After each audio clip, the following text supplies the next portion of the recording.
Hello students, कैसे हैं आप सब बच्चे। आई होप आप सब बच्चे बहुत अच्छे होंगे और अच्छी पढ़ाई कर रहे होंगे। तो बच्चों, आपने अभी कुछ लेक्चर्स हमारे करे होंगे। चैप्टर 1 मैंने आपको करवाया, चैप्टर 2 आपको करवाया, 3 आपने थोड़ा सा करा और अभी तो आपकी जस्ट बेसिक्स शुरुआत हुई है। आज की इस वीडियो में बच्चों मैं कुछ और चीज़ें आपके साथ डिस्कस करनी है। बच्चों, अभी आपके पास हो सकता है कोई बुक हो, कोई हो सकता है बुक ना हो, या पुरानी एडिशन की बुक हो, तो कोई बात नहीं। मैं बच्चों आज आपके साथ बुक से टी.एस. ग्रेवाल की मेरे पास बुक है 2019 एडिशन की। तो फ़िलहाल तो मैं उस बुक के साथ आपको ये सिखाऊंगा कि कैसे आपको अप्रोच करना है अपनी बुक को, और उसमें जो बातें दे रखी होती हैं, उसमें जो चैप्टर दे रखा होता है, उसको कैसे प्रिपेयर करना है प्रॉपरली। ठीक है ना। कुछ बातों का पता होना बहुत ज़रूरी है बच्चों। जो भी मैं डिस्कस करता हूँ आपके साथ वीडियो के अंदर, जो मैं आपको डिक्टेट करता हूँ, उसको आप अपने रजिस्टर में एज अ नोट्स ज़रूर प्रिपेयर करें।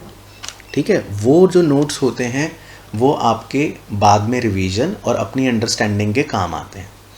लेकिन उसके साथ साथ अब जो आपके पास एक रिफ़्रेशर बुक होती है, उसको कैसे यूज़ करना है वो मैं आज आपके साथ डिस्कस करूँगा। और आज का मेरा जो टारगेट है इस वीडियो के अंदर वो है कि जो हमारा चैप्टर 1 है, मैं आपको उसका पूरा ग्लैंस लूँगा बुक से दिखा के, और जो चैप्टर 2 है उसका भी पूरा ग्लैंस, उसको भी पूरा कवर करूँगा बुक से दिखा के। ठीक है बच्चों। तो आपके पास अगर बुक है तो आप भी मेरे साथ मार्किंग कर पाओगे। अगर बुक अभी नहीं है तो कोई बात नहीं, ये वीडियो तो आपके पास हमेशा रहेगी।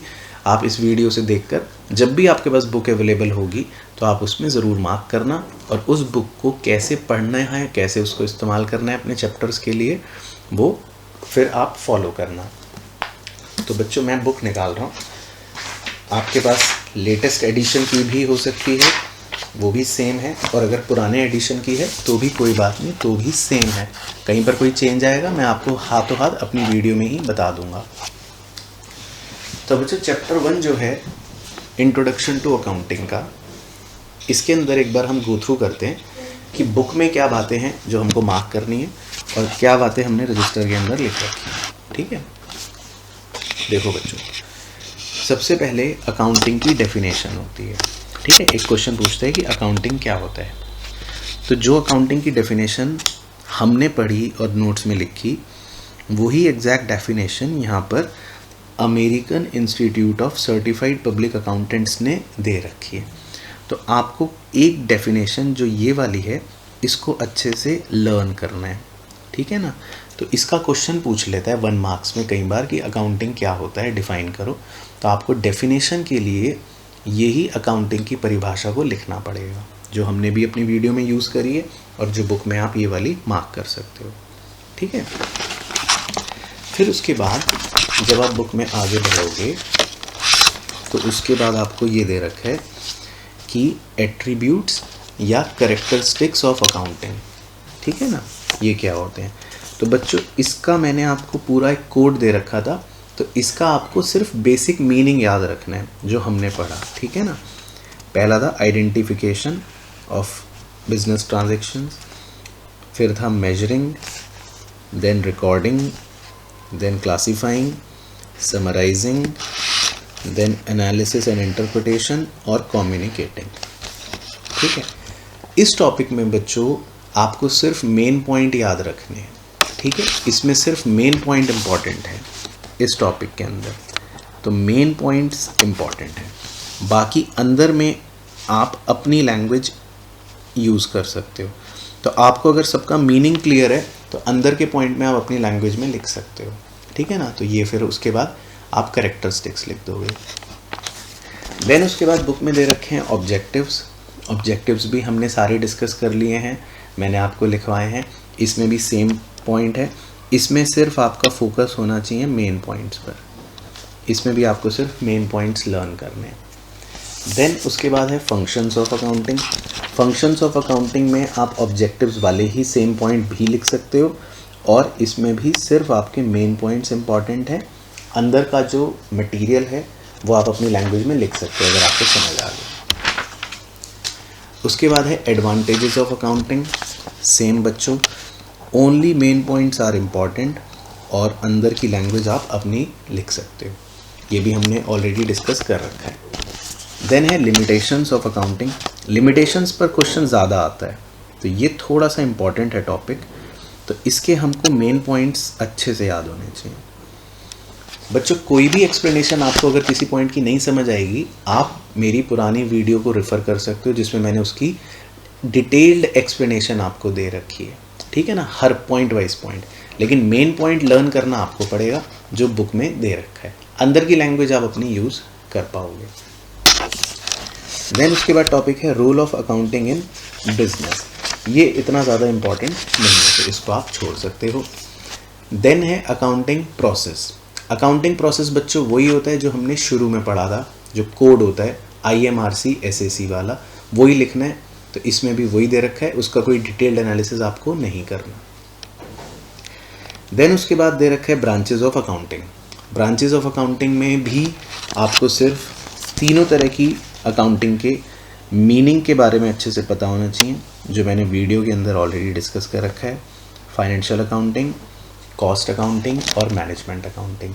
इसमें भी क्वेश्चन जो आपसे पूछेगा तो उसमें आपको कोई बुकिश लैंग्वेज नहीं लिखनी, मेन पॉइंट लिखना है या मेन हेडिंग लिखनी है, अंदर का कंटेंट का मीनिंग आपको बस पता होना चाहिए। देन जो टॉपिक इम्पॉर्टेंट है वो ये कि बुक कीपिंग क्या है, और मोर इम्पॉर्टेंटली बुक कीपिंग का अकाउंटिंग के साथ डिफरेंस क्या है। तो बच्चों इसको आप बहुत ही ज़्यादा इम्पॉर्टेंट मार्क कर लीजिए, इस पर आप लिख लेना, इस डिफरेंस पर 100%। 100% का मतलब ये होता है कि ये आपको 100% एग्ज़ाम में करके जाना है, इसको नहीं छोड़ सकते आप। अब कई बच्चों की मैं मासूमियत बताता हूँ। कई बच्चे क्या होते हैं, हो सकता है आप भी उनमें से हो, आप डिफरेंस जब लर्न करते हैं या पढ़ते हैं, आप ऐसे ऐसे पढ़ लेते हैं, मीनिंग समझ लेते हैं, लर्न कर लेते हैं, आप ये बेसिस को इग्नोर कर देते हैं, ठीक है ना। लेकिन एग्ज़ाम में क्वेश्चन जो आता है, कभी भी डिफरेंस का आता है, तो पहली चीज़ तो आपको बेसिस लिखना पड़ेगा। दूसरी इंपॉर्टेंट चीज़, एग्ज़ाम में क्वेश्चन आता है distinguish between book keeping and accounting on the basis of objective, on the basis of scope, on the basis of performance, on the basis of nature of job, on the basis of stage या on the basis of skills। तो जिस बच्चे को नहीं पता होगा कि इन दोनों का डिफरेंस अलग अलग बेसिस के हिसाब से क्या है, वो बच्चा फंस जाता है एग्ज़ाम में। तो आपको वो गलती नहीं करनी है, इसीलिए इसको प्लीज़ मार्क कर लेना, ये बहुत इंपॉर्टेंट है। इनका डिस्कशन मैंने जो कर रखा है एग्जैक्टली वही है, आप अंदर का लैंग्वेज अपनी लैंग्वेज में लिख सकते हो, उसकी कोई परेशानी नहीं है, बट कीवर्ड्स ठीक होने चाहिए। जैसे बुक कीपिंग ये एक प्राइमरी स्टेज है, लेकिन अकाउंटिंग सेकेंडरी स्टेज है, ठीक है।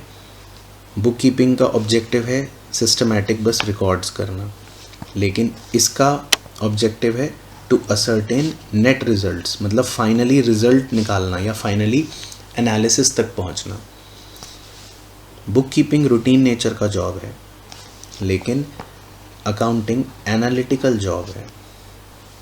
बुक कीपिंग को जूनियर स्टाफ परफॉर्म करता है, लेकिन अकाउंटिंग को सीनियर स्टाफ परफॉर्म करता है। देख रहे हो बच्चों, तो क्वेश्चन पूछेगा बुक कीपिंग और अकाउंटिंग का डिफरेंस बताओ on the basis of performance, तो आपको ये कीवर्ड्स पता होने चाहिए। या वो पूछेगा on the basis of skills, book keeping के लिए स्पेशल स्किल्स नहीं चाहिए, लेकिन अकाउंटिंग के लिए स्पेशल स्किल्स चाहिए। तो आपको ये डिफरेंस बहुत अच्छे से पढ़ना समझना पड़ेगा विद बेसिस, ठीक है। तो इसको मार्क करना ज़रूरी हो गया। अच्छा, उसके बाद एक छोटा सा 1 नंबर का डिफरेंस है, या हमारी नॉलेज के लिए भी पता होना चाहिए, अकाउंटिंग और अकाउंटेंसी, इसमें क्या फ़र्क है। तो मैं इसी पे मार्क करवा के आपको बता देता हूँ। अकाउंटेंसी इज़ नॉलेज, तो अकाउंटेंसी तो बच्चों एक नॉलेज हो गई, ज्ञान हो गया, क्योंकि ये सब्जेक्ट का नाम अकाउंटेंसी भी बोलते हैं। Whereas accounting is a process, accounting जो है वो प्रोसेस है, प्रक्रिया है। तो अकाउंटेंसी तो मतलब एक तरह से आपको रॉ नॉलेज हो गई, ठीक है ना, एक ज्ञान दे दिया ये पूरी किताब पढ़ लोगे तो आपको कुछ ज्ञान मिलेगा, लेकिन इसमें जो तरीका है, इसको अप्लाई करने का एक प्रोसेस है, उस प्रोसेस को अकाउंटिंग बोलते हैं, ठीक है ना। तो ये एक छोटा सा बस पता होना चाहिए मीनिंग, दैट्स वाई इसको मैंने यहीं पर मार्क कर लिया।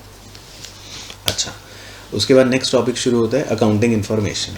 उसकी भी मैंने वीडियो बना रखी है। अकाउंटिंग इन्फॉर्मेशन के अंदर मैंने बताया था, सिर्फ आपको मेन बात याद रखनी है कि अकाउंटिंग इन्फॉर्मेशन 3 तरह से की होती है। Information relating to profit, information relating to position, information relating to cash flow, इसे बोलते हैं अकाउंटिंग इन्फॉर्मेशन। बस यही पता होना चाहिए। फिर एक टॉपिक मैंने ये भी पढ़ाया था, qualitative characteristic of accounting information. Accounting information के अंदर क्या क्वालिटी होनी चाहिए? रिलायबिलिटी, ठीक है ना, मतलब वो रिलायबल हो, उसमें कोई भी भेदभाव ना हो। रेलिवेंस, जितना ज़रूरी हो उतना होना चाहिए। अंडरस्टैंडेबिलिटी, मतलब आसानी से समझ में आ जाए। और चौथा था कंपेरेबिलिटी। तो इसमें सिर्फ और सिर्फ आपको मेन पॉइंट्स ही याद रखने हैं, अंदर आप इजीली अपनी लैंग्वेज में लिख सकते हो। अच्छा, देन इसके बाद यूज़र्स ऑफ अकाउंटिंग इन्फॉर्मेशन जो है, ये भी बहुत इंपॉर्टेंट टॉपिक है इस चैप्टर के अंदर। तो इसे भी मार्क करना है आपको और इसमें भी लिखना है 100%। यूज़र्स जो होते हैं वो हमने चर्चा कर रखी है, इंटरनल भी होते हैं, एक्सटर्नल भी होते हैं। इंटरनल में भी आपको पता है ओनर आ गया, मैनेजमेंट आ गया, एम्प्लॉयज़ आ गया। एक्सटर्नल में भी कुछ आपको पता है, बैंक्स आ गए, इन्वेस्टर आ गया, क्रेडिटर, गवर्नमेंट एट्सेट्रा, ठीक है। अब इसका क्वेश्चन इंपॉर्टेंट क्यों है वो ध्यान से सुनना। इसमें क्वेश्चन ये नहीं पूछता कि यूज़र कौन होता है, या इंटरनल यूज़र बताओ या एक्सटर्नल यूज़र बताओ। पूछ सकता है बट बहुत कम पूछता है। क्वेश्चन इसमें ये पूछता है कि बताओ ओनर जो है वो क्यों इन्फॉर्मेशन में इंटरेस्टेड होता है, why owner is interested, why. या वो पूछता है वाई एम्प्लॉयज़ आर इंटरेस्टेड, उन्हें क्या लेना हमारी कंपनी की इन्फॉर्मेशन से, या वाई बैंक्स आर इंटरेस्टेड। तो आपको ये टॉपिक पढ़ते समय बिल्कुल अपने आप से ये क्वेश्चन करके ये टॉपिक पढ़ना है कि जो भी नीचे यूज़र्स दे रखे हैं, why they are interested in our information. Question आपसे वाई पूछेगा कि ओनर जो है उसको इन्फॉर्मेशन में क्या दिलचस्पी है। तो ओनर जो है they are interested in knowing the profit, उन्हें अपने प्रॉफिट के बारे में जानना है, इसीलिए वो इंटरेस्टेड है। मैनेजमेंट क्यों इंटरेस्टेड है? क्योंकि उन्हें कुछ डिसीजंस लेने हैं, इसीलिए वो इंटरेस्टेड है। या एम्प्लॉयज़ या वर्कर्स क्यों इंटरेस्टेड होते हैं हमारी कंपनी, हमारी अपनी कंपनी की इन्फॉर्मेशन में? क्योंकि उनका बोनस या उनकी सैलरी कंपनी के प्रॉफिट से रिलेटेड है, इसीलिए वो भी बड़े इंटरेस्टेड होते हैं कंपनी की इन्फॉर्मेशन से। समझ रहे हो बच्चों? आपको क्वेश्चन के अंदर इस टॉपिक में ये पढ़ना है कि हर यूज़र क्यों इंटरेस्टेड है, वाई दे आर इंटरेस्टेड। इस चीज़ को पकड़ के पैराग्राफ पढ़ना है ताकि आप अपने आंसर को लिख पाओ। इसी तरह बैंक क्यों हमारी कंपनी की इन्फॉर्मेशन में इंटरेस्टेड होता है बताओ? ताकि वो ये देख सके कि हमारी कंपनी कैसा परफॉर्म कर रही है, तभी तो वो लोन देगा या नहीं देगा। इसी तरह इन्वेस्टर्स, वो हमारी कंपनी की क्यों इन्फॉर्मेशन में इंटरेस्टेड होते हैं? वो ये देखते हैं कि क्या ये कंपनी की अर्निंग कैपेसिटी अच्छी है, तभी तो वो हम पे निवेश करेंगे, इन्वेस्ट करेंगे। क्रेडिटर, ये मैं आपने सेकंड चैप्टर में पढ़ा था, कौन होते हैं? जिनसे हम गुड्स खरीदते हैं उधार पे, क्रेडिट पे। तो कोई भी क्रेडिटर क्यों हमें उधार पे सामान देगा?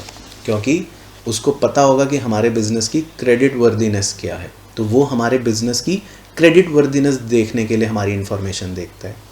अब इसी तरह गवर्नमेंट, सरकार को क्या लेना देना हमारी कंपनी की इन्फॉर्मेशन से? उसे क्यों दिलचस्पी है हमारी कंपनी की इन्फॉर्मेशन से? क्योंकि गवर्नमेंट को हमारी कंपनी पे टैक्सेस लगाने हैं, हमसे टैक्स लेने हैं, तो इसीलिए वो नज़र रखती है हमारी इन्फॉर्मेशन पे। तो बच्चों इस टॉपिक में आपको इस तरह से पढ़ना है कि कोई भी यूज़र क्यों इंटरेस्टेड होता है हमारी इन्फॉर्मेशन में, ठीक है। उसके बाद है कि अकाउंटिंग आर्ट है या साइंस है, ये छोटा सा है, इसको तो आप यहीं पे मार्क करके याद रख लेना। अकाउंटिंग आर्ट और साइंस दोनों होता है, ठीक है ना। आर्ट मतलब कला, साइंस मतलब नॉलेज, तो इसमें नॉलेज भी चाहिए, कला भी चाहिए। अच्छा, देन लास्ट टॉपिक इसमें होता है systems of accounting. Systems of accounting जो है वो ज़्यादा रेलिवेंट टॉपिक नहीं है, बस इसमें ये पढ़ लेना। एक है डबल एंट्री सिस्टम, एक है single entry system. Double entry system में हर ट्रांजैक्शन के दो पहलू होते हैं, डेबिट और क्रेडिट, जो हम आगे ये डिटेल में पढ़ेंगे बच्चों। अभी ये नहीं भी समझ आया, you can ignore, it is not relevant here, but समझने के लिए अभी के लिए बस इतना कि डबल एंट्री सिस्टम में दो एस्पेक्ट्स होते हैं, लेकिन सिंगल एंट्री सिस्टम में हम खाली एक ही एस्पेक्ट रिकॉर्ड करते हैं। बाकी पूरी दुनिया जो है वो डबल एंट्री सिस्टम ही फॉलो करती है, ठीक है ना। सिंगल एंट्री एग्जिस्ट नहीं करता। तो जैसा कि आप देखते हो आपकी जो बुक है उसमें भी ऊपर लिखा होता है डबल एंट्री, बड़ा बड़ा। तो इसका मतलब हमें शुरू से ही डबल एंट्री सिस्टम सिखाया जाता है, दो एस्पेक्ट्स वाला। अच्छा, अब बच्चों हर चैप्टर ख़त्म होते ही ना, चैप्टर के ख़त्म होते ही इसके अंदर ऐसे लिखा होता है, पहली हेडिंग डाल के, हायर ऑर्डर थिंकिंग स्किल्स, मतलब कि hots question, question answer, question answer, question answer, ठीक है ना। तो इन सारे हॉट्स क्वेश्चंस को आपको कम से कम 2 बार 2 टाइम्स रीड करना है थॉरोली, ठीक है। थॉरोली का मतलब है ऐसे नहीं कि ऊपर ऊपर से देख लिया, अच्छे से वर्ड बाय वर्ड उंगली रख के पढ़ने का। तो ये एग्ज़ाम में इनमें से ही क्वेश्चन थोड़ी सी लैंग्वेज बदल के आता है, और ये काफ़ी इंपॉर्टेंट भी होते हैं। तो these are important as well as relevant as well, यानी कि ये आपको बहुत ही अच्छे से करने भी हैं, और इससे आपके चैप्टर पर पकड़ बहुत मजबूत बन जाती है, ठीक है। तो ये जैसे इसमें 6-7 क्वेश्चंस दे रखे हैं। देन उसके बाद आपको इसी चैप्टर के MCQ दे रखे होते हैं, ठीक है। ये MCQ तो जस्ट आप एक बार ही कर लेना, एक बार कर लोगे ऑटोमेटिकली आपको चैप्टर में पता भी लग जाएगा क्या है, ख़त्म भी हो जाएगा, ठीक है ना।